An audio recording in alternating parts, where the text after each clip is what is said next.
৪ ভরি ১ আনা স্বর্ণ চুরি হওয়ার মামলায় স্বর্ণ উদ্ধারসহ একজনকে গ্রেপ্তার করেছে চট্টগ্রাম হালিশহর থানা পুলিশ।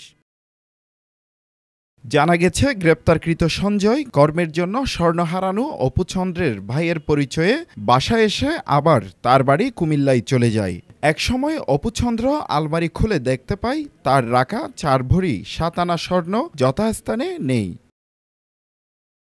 এ ঘটনার মামলা অনুযায়ী ৭ই জুলাই রাত ২টা ২০ মিনিটের সময় তথ্যপ্রযুক্তি ব্যবহারের মাধ্যমে অভিযান পরিচালনা করে দেওয়ানহাট মোড় এলাকা হতে একজনকে গ্রেপ্তার করে হালিশহর থানা পুলিশ। গ্রেপ্তারকৃতের তথ্যমতে কুমিল্লার কোতোয়ালি ও চান্দিনা থানা এলাকায় অভিযান চালিয়ে ৪ ভরি ১ আনা স্বর্ণ উদ্ধার করা হয়।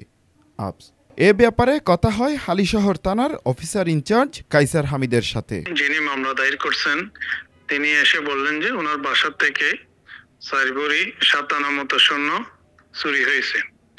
তার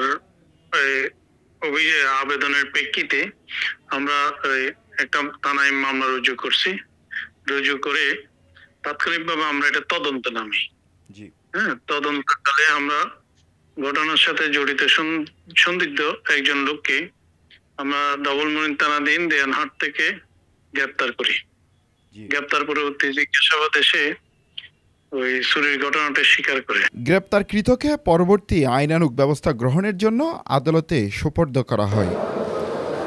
হোসাইন আব্বাস, বাংলাধারা, চট্টগ্রাম।